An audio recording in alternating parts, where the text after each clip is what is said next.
There's a fourth moon on Roshar? Okay, but what if I told you this is the biggest reveal in the Cosmere to date? Like, it's actually insane. Hello World Hoppers, welcome to Cosmere Horizons, your one-stop shop for everything Cosmere. This video will have massive spoilers for Wind and Truth. Majority of what you're gonna hear in this video was emailed to me by Trent Ryan Kazenberger, and his YouTube will be in the description below. Now, before we get into the importance of the fourth moon, let me explain what we know about the three moons prior to Wind and Truth. Roshar had three moons as per the wiki. The first and smallest of the moons, tinted violet, is Salus. The middle moon is Nomen, which is a bright pale blue, and the final moon is Mishim, which is smaller than Nomen and green. There's a strong correlation between the three moons and the three gods, or shards, of Roshar. Salus is violet. Looking at Odium, even though we see a lot of gold in how he chooses to present himself, his investiture, Voidlight, is associated with the color violet. Nomen is pale blue. Looking at Honor, we see a pale blue in Stormlight. Additionally, we were able to see light pale blue glow from the Honor Spren. Love you, Syl. God, I love Syl. Mishim is green. Looking at cultivation, well, I mean, come on. If the word cultivation doesn't shout green to you, grass, plants, Night Watcher, Life Spren, Cultivation Spren, frickin' nature. So with all that established, what's the deal with the fourth moon? We actually know remarkably little about it. We get a bunch of different one-off lines from things said or implied in Wind and Truth, and all that cobbled together leads us to believe that the fourth moon crashed into the Shattered Plains. Honor does specifically say, what? A fourth moon?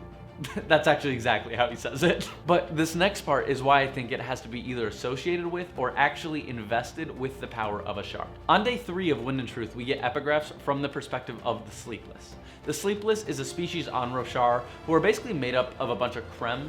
They can split themselves up and communicate as this giant hive mind no matter where they are. And they've been watching over Roshar from a while. We've seen them in multiple short stories at this point in the Cosmere.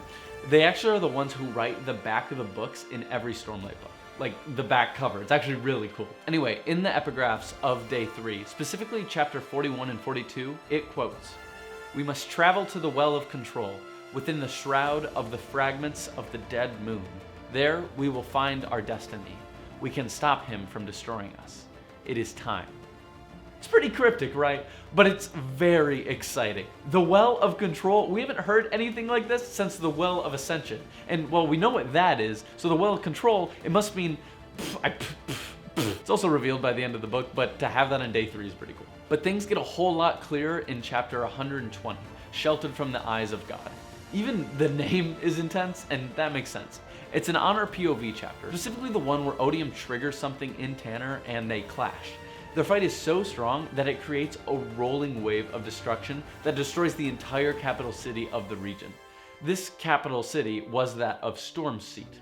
Then this region became what's known as the Shattered Plains. Upon stopping, Honor realized that underneath the destroyed plains was a hidden cavern made of a strange metal that hid it from his perception up until now. And that whatever the material is, it isn't Raukalest, which is more commonly known as aluminum. Sorry to call it Raukalest. It reacted so strongly to their fight that it completely reshaped the Shattered Plains in a seismic wave. To quote from the text, "I realized too late that there was something strange about this land. Beneath this city, pieces of something fallen. A fourth moon? In splinters? It reacted to us and I saw people there, new ones, watchers, who had been hidden from me. Those pieces of the sky, they sheltered from the eyes of God? That was not aluminum, it was something greater, something that responded to our clash. The ground liquefying in a pattern dictated by the tone and the strange nature of the place. We have pieces of the moon under the plane. This moon reacted to the clash between Honor and Odium. If it was just a normal astral body, it would be very unlikely it would do this. However, if it was a god metal, investiture, or the body of a dead god, well, that would explain something. That would explain how both the Sleepless are able to hide from Honor's sight, and why bits of the moon react so powerfully enough to warp the entirety of the Shattered Plains. Speaking of which, I want to make it clear what actually caused the Shattered Plains to, well, shatter. Prior to Honor, Odium, and Cultivation coming to the Rosharan system, the fourth moon crashed into the planet. The Well of Control then was placed underneath, and eventually the city of Stormseat was built on top. Then, after 2,500 years, Odium goats Honor into attacking him, and thus Odium was able to attack back. This leads to a brief yet powerful clash. A tone of anti-light is reverberated through the area. This tone is what liquefies the ground in a strange pattern. This is what the songs of the singers have to say about the event. They blame our people for the loss of that land. The city that once covered it did range the eastern strand. The power made known in the tomes of our clan, our gods were not who shattered these plains. So the beginning is self-explanatory. The singers are being blamed for the destruction of Stormseat, which they did not do. The next part talks about how big the city was and its strength and power on the eastern side of Roshar. From Tanav's POV, we know that tens of thousands of people died when the city was destroyed, and especially during the Era of Desolations, that's a lot of freaking people. The last part, however, is what is most important. The power made known in the tomes of our clan, our gods were not who shattered these plains. What is the power? While I don't have an answer to this, I do believe it's a credible source. Whether it was a shard, a vessel, or something else entirely, usually when something is referred to as the power, that seems pretty important. What does the power mean, though, when it says, our gods were not who shattered these plains?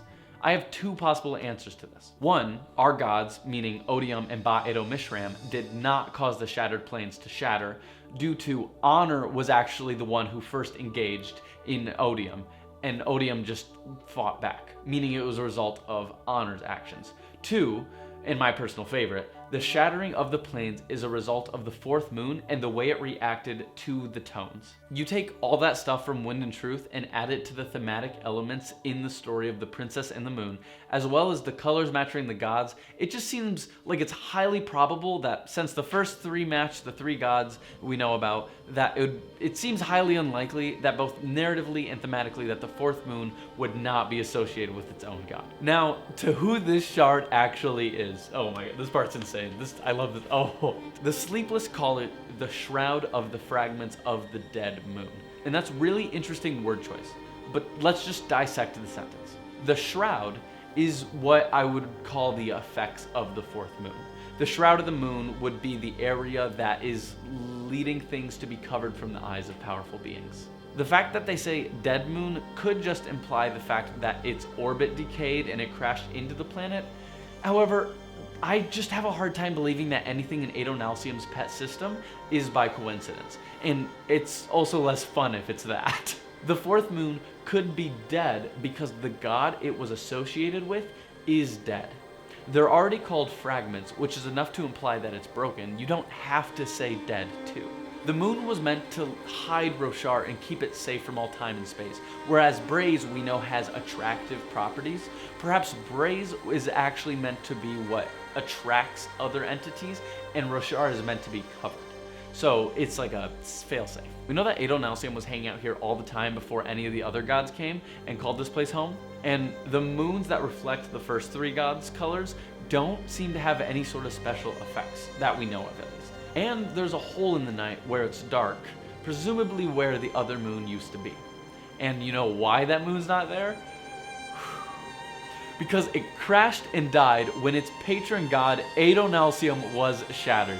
The reason it has this shroud so strong that no god can penetrate it, that's because the moon is made up of Adonalsium's god metal. Mic drop. Boom. Isn't that crazy? Oh god, I hope this is true because that's so cool. This is also supported by the fact that fragments of the moon reacted to the clash between Honor and Odium, and it reacted to a combination of two parts of its former self.